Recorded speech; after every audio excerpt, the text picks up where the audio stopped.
अस्सलाम वालेकुम नाज़रीन, टाइम्स 24 न्यूज़ में आपका खैर मक़दम है। आइए तफसीलात पर नज़र डालते हैं।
రైతాంగానికి అందడం లేదని కేంద్ర రాష్ట్ర ప్రభుత్వాలను ప్రశ్నించడానికి ఈ రోజు మన పాలమూరు జిల్లాకి రావడం జరిగింది. గ్రామంలో వెలుగుమట్టలో వెళ్ళి కొట్లాడింది రైతుల కోసం.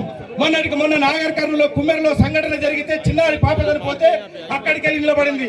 ఈ రాష్ట్రంలో ఎక్కడా కూడా ప్రతిపక్షం లేని పరిస్థితి. శ్రీమతి కల్వకుంట్ల కవితమ్మ గారికి స్వాగతం తెలుపుతూ ఇప్పుడు ప్రసంగించాల్సిందిగా విజ్ఞప్తి చేస్తా ఉన్నాం. కవితమ్మ గారి నాయకత్వం వర్ధిల్లాలి తెలంగాణ రక్షణ సేన, వర్ధిల్లాలి తెలంగాణ రక్షణ సేన. జై జై కవితమ్మ, కవితమ్మ గారి జై తెలంగాణ. మా ఆడబిడ్డలకు చేతులు ఉన్నాయా లేవా?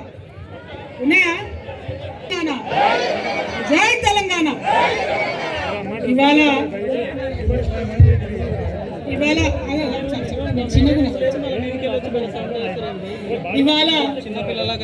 తెలంగాణ రక్షణ సేన ఏర్పడ్డ తర్వాత మొట్టమొదటి మీటింగు మహబూబ్ నగర్ జిల్లాలో పెట్టడం నాకు చాలా ఆనందంగా అనిపిస్తా ఉన్నది. పార్టీ ఏర్పాటు కాకముందే చెప్పిన నేను జోగులాంబ అమ్మవారి భక్తురాలిని. ఖచ్చితంగా పార్టీ ఏర్పాటు అయినాక మొదటి మీటింగు పాలమూరులో మేడ్నూరులో పెట్టుకుంటామని చెప్పినాం. ఇవాళ అదే మాటకు కట్టుబడి పాలమూరులో మొదటి మీటింగ్ పెట్టుకోవడం అన్నది చాలా చాలా సంతోషంగా ఉంది. మరి పాలమూరు రంగారెడ్డి సాధన కోసం ఇవాళ పెట్టుకున్నటువంటి మీటింగ్ నుండి మరి షాద్ నగర్ నియోజకవర్గంలో చౌదర్పల్లి మండల్ హెడ్ క్వార్టర్ నుంచి యావత్ తెలంగాణ ప్రజానికానికి అందరికీ కూడా హృదయపూర్వకంగా నేను నమస్కారాలు తెలియజేస్తా ఉన్నాను. జై తెలంగాణ, జై తెలంగాణ, జోహార్ తెలంగాణ మన వీరులకు, జోహార్ తెలంగాణ మన వీరులకు. ఇవాళ వేదిక మీద ఉన్నటువంటి ఉమ్మడి మహబూబ్ నగర్ జిల్లాకు సంబంధించి అదేవిధంగా ఉమ్మడి రంగారెడ్డికి సంబంధించి ఉన్నటువంటి నాయకులందరూ తీసుకురండి. తెలంగాణ రక్షణ సేనను అధికారంలోకి తీసుకురండి. మీ ఆడబిడ్డ పెట్టినటువంటి కొత్త పార్టీని అధికారంలోకి తీసుకురండి. మీరు ఏ హాస్పిటల్కి పోయినా మీకు ఎంత పెద్ద రోగం వచ్చినా ఎన్ని లక్షల రూపాయలు ఈ తెలంగాణలో మీకు ఖర్చు అయినా ఆ డబ్బు మొత్తం కూడా మీ ప్రభుత్వమే దగ్గరుండి ఖర్చు పెడుతుందని చెప్పి ఈ సందర్భంగా తెలియజేస్తాను. ఇట్లా ఒకటి కాదు, రెండు కాదు, అనేకమైన విషయాలు ఉన్నాయి. వాటన్నిటి కోసం పనిచేయడానికే ఇవాళ మేము వచ్చినాం. ఇక ఇంకో పార్టీ ఉంది, బీజేపీ పార్టీ. మరి ఎల్లుండి ప్రధానమంత్రి మోడీ గారు వస్తున్నారు తెలంగాణకు. సంతోషం, వారికి స్వాగతం చెప్తా ఉన్నాం. ఆ బీజేపీ పార్టీ నుండి అంతకుముందు సుష్మా స్వరాజ్ ఉండే, ఇక్కడికి వచ్చి ఆ మేడం మాట్లాడిపోయింది. ఏమని మాట్లాడిపోయింది? పాలమూరు కూలీలు ప్రపంచమంతా పనిచేస్తారు, ఇండియా మొత్తంలో ఏ ప్రాజెక్టు కట్టినా ఎక్కడ కట్టినా మీ పాలమూరు కూలీల చెంటనే ఉంది అని తీయటి మాటలు పుల్లటి మాటలు సుష్మా స్వరాజ్ గారు అదే చెప్తారు, మోడీ గారు అదే చెప్తారు, బీజేపీ నాయకులంతా అదే చెప్తారు. కానీ పాలమూరుకు మాత్రం ఒక్క బుడ్డ పైసా ఇయ్యలే ఇంతవరకు. నేను డిమాండ్ చేస్తా ఉన్నా, ప్రధానమంత్రి గారు వస్తూ ఉన్నారు, తెలంగాణలో ఖచ్చితంగా పాలమూరు రంగారెడ్డి ప్రాజెక్ట్కి మీరు జాతీయ హోదా ప్రకటించాలని మేము డిమాండ్ చేస్తా ఉన్నాం. ఇక్కడ అర్ణమ్మ ఉన్నది, డీకే అర్ణమ్మ మోడీ గారు వచ్చినప్పుడు మంగళహారతులు పట్టుడు కాదు, మోడీ గారికి మంగళహారతి ఇచ్చి పాలమూరు రంగారెడ్డికి నేషనల్ ప్రాజెక్ట్ స్టేటస్ ఇవ్వమని అడగాల్సిందే. మీరు అడగకపోతే వచ్చే ఎన్నికలలో అర్ణమ్మని కూడా చూడం, పాలమూరు పొరుమైల దాకా భారతీయ జనతా పార్టీ తరిమి కొట్టే పని చేస్తామని చెప్పి టీఆర్ఎస్ తరఫున మేము మీకు హెచ్చరిక చేస్తా ఉన్నాం. ఇక మోడీ గారు వస్తున్నారు, ప్రధానమంత్రి గారు వచ్చినప్పుడు చాలా విషయాలు అడగాలి మనం. ఇంకొకటి ఏం చేశారు మోసం మోడీ గారు మనల్ని, వీడికెళ్ళి బీసీ బిల్లులు పాస్ చేసి పంపితే ఇంతవరకు బీసీ బిల్లు మీద ఒక్క మాట మాట్లాడతలేరు మోడీ గారు. జనగణన జరుగుతుంది, కులగణన, అందులో బీసీలకు ఒక కాలం పెడతా అన్నారు, దాని ఊసలేనటువంటి పరిస్థితి ఉంది. మేము ఈ వేదిక ద్వారా డిమాండ్ చేస్తూ ఉన్నాం ప్రధానమంత్రి గారిని, ఖచ్చితంగా పాలమూరు రంగారెడ్డికి జాతీయ హోదా ఇవ్వడంతో పాటు జనగణనలో కులగణన జరగాల్సిందే, ఓబీసీ కాలం పెట్టాల్సిందే అని ఒక డిమాండ్ చేస్తూ ఉన్నాం. నుంచి పాస్ చేసి పంపిన బీసీ బిల్లుల్ని తొందరగా పాస్ చేసి వెనక్కి పంపాలని కూడా డిమాండ్ చేస్తూ ఉన్నాం. తెలంగాణ రక్షణ సేన తరఫున మేము మాట ఇస్తూ ఉన్నాం, బీసీలకు 50% రిజర్వేషన్ వచ్చేంత వరకు కేంద్ర ప్రభుత్వంతో యుద్ధం చేస్తాం, మడమ తిప్పకుండా యుద్ధం చేస్తాం.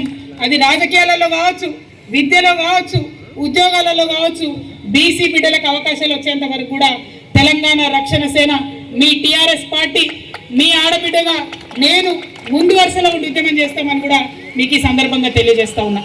అక్క, ఇంత దూరం హైదరాబాద్ నుండి వచ్చినాం, అనేక ప్రాంతాల నుంచి 20 నియోజకవర్గాల నుంచి దాదాపుగా రంగారెడ్డి వాళ్ళు, మేఘనార్ వాళ్ళు, కొల్లాపూర్ వాళ్ళు, వన్పర్తి వాళ్ళు, జడ్చర్లోళ్ళు అందరు కూడా ఇక్కడికి వచ్చారు. ఎందుకోసం వచ్చినాం? ఇంతకుముందు అనుకున్నట్టు తెచ్చుకున్న తెలంగాణలో అనేక కళలతో తెచ్చుకున్నాం, ఉట్టిగా తెచ్చుకోలే. ఆనాడు ఒక మాట అనుకుంటుంటే మనం, నవ్వేటోళ్ళు ముంగట జారిపడద్దు అని. మరి అలా కృష్ణా నీళ్ళు మనం మలుపుకోకపోతే, ఇవాళ పొద్దున పేపర్ చదివితే ఇక్కడ ఉన్నటువంటి బుద్ధిజీవులు, విద్యార్థులు, ఉద్యోగాలు చదివి ఉంటారు, పేపర్లు మా ఆడబిడ్డలు చదివి ఉంటారు. ఆంధ్ర వాళ్ళు ఈ సంవత్సరం వాడుకున్న నీళ్లు 771 టీఎంసీలు ఒక్క కృష్ణా నదిలో. ఇదే సంవత్సరం తెలంగాణలో మనం వాడుకున్న నీళ్లు 221 టీఎంసీలు. పారేదేమో మన దగ్గర కృష్ణా నది, పోయేదేమో నీళ్ళు ఆంధ్రులే. ఇవాళ ఆంధ్రుల మీద లొల్లి పెడితే మనకేం రాదు, వాళ్ళతో పంచాయతీ చేస్తే ఏం రాదు. వాళ్ళు తెలివిగా వాళ్ళ దిక్కు వ్యవస్థలు కట్టుకున్నారు, వాళ్ళు తెలివిగా డబ్బులు అవినీతి పేరుతో తినకుండా వాళ్ళు డ్యాములు కట్టుకున్నారు, చెక్ డ్యాములు కట్టుకున్నారు, అన్నీ వేసుకున్నారు. ఇవాళ మనం కూడా అదే పని చేయాలి. బీఆర్ఎస్ పార్టీ 10 సంవత్సరాలు మీరు ఇచ్చినటువంటి అవకాశాన్ని పోగొట్టుకున్నారు. కాంగ్రెస్ పార్టీ కనీసం బుద్ధి తెచ్చుకోవాలి. మీ కాలంలో 2.5 సంవత్సరాలు అయిపోయింది. ఇప్పటికన్నా పాలమూరు రంగారెడ్డి మీద దయచేసి శ్రద్ధ పెట్టండి. ఇవాళ ముఖ్యమంత్రి గారు వచ్చిన కొడంగల్కి వచ్చిపోయింది. ఏమంటారు ఆయన? కొడంగల్లా నేను కొడంగల్ నారాయణపేట మక్తల్ స్కీమ్ని 30 నెలల్లో పూర్తి చేస్తా అన్నారు.